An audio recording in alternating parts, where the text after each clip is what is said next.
ఇక world cup లో Senegal సరికొత్త చరిత్ర సృష్టించింది. ఫుట్బాల్ వరల్డ్ కప్ టోర్నమెంట్ లోని ఓ మ్యాచ్ లో 5 గోల్స్ కొట్టిన తొలి సౌత్ ఆఫ్రికన్ జట్టుగా నిలిచింది. గ్రూప్ ఐలో భాగంగా సెనెగల్ ఇరాక్ తో తలపడింది. నాకౌట్ దశకు చేరాలంటే తప్ప గెలవాల్సిన ఈ మ్యాచ్ లో సెనెగల్ అద్భుత ప్రదర్శన కనబరిచింది.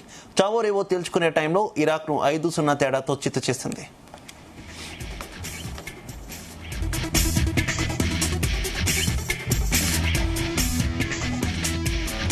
ఇక ఈ విజయంతో గ్రూప్ ఐలో 3వ స్థానంలో నిలిచి నాకౌట్ దశకు అర్హత సాధించింది. మరోవైపు గ్రూప్ టాపర్ గా ఫ్రాన్స్, 2వ స్థానంలో నిలిచిన నార్వే ఇప్పటికే నాకౌట్ లో అడుగుపెట్టాయి. ఇక ఇరాక్ ఎలిమినేట్ అయింది. టొరంటో వేదికగా ఆట మొదలైన కాసేపటికి సెనెగల్ తమ వేట మొదలుపెట్టింది. 4వ నిమిషంలో హబీడ్ డియారా గోల్ కొట్టి సురాభము అందించారు.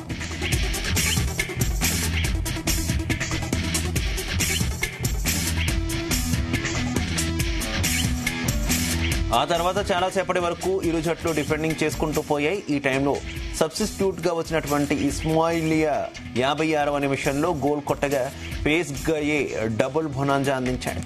ఇక 59-71వ నిమిషంలో గోల్స్ కొట్టాడు. ఇక 82వ నిమిషంలో ఇలిమన్ గోల్ కొట్టడంతో 5-0తో సెనెగల్ ఇరాక్ ను చిత్తు చేసింది.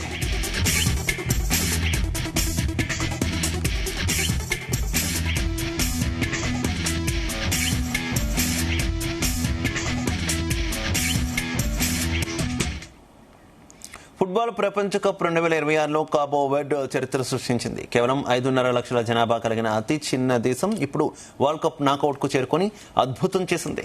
తొలిసారి ఫిఫా ప్రపంచ కప్ బరిలోకి దిగిన కాబో వెర్డే జట్టు ఆడిన 3 మ్యాచ్ల్లో ఒక్క దాంట్లోనూ విజయం సాధించలేదు. అయినా రౌండ్ 32 నాకౌట్ కు చేరుకుని వార్తల్లో నిలిచింది.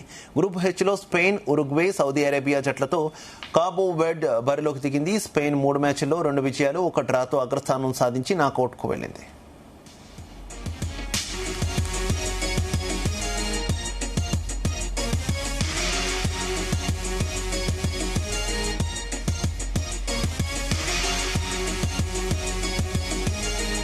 కాబో వెర్డే మాత్రం 3 డ్రాలు చేసుకుని 2వ స్థానంతో ముందుకు దూసుకు వెళ్లింది. మరోవైపు స్పెయిన్ చేతిలో 1-0 తేడాతో ఉరుగ్వే ఓటం పాలైంది. దీంతో సౌదీ అరేబియాతో పాటు ఉరుగ్వే ఇంటి ముఖం పట్టాయి.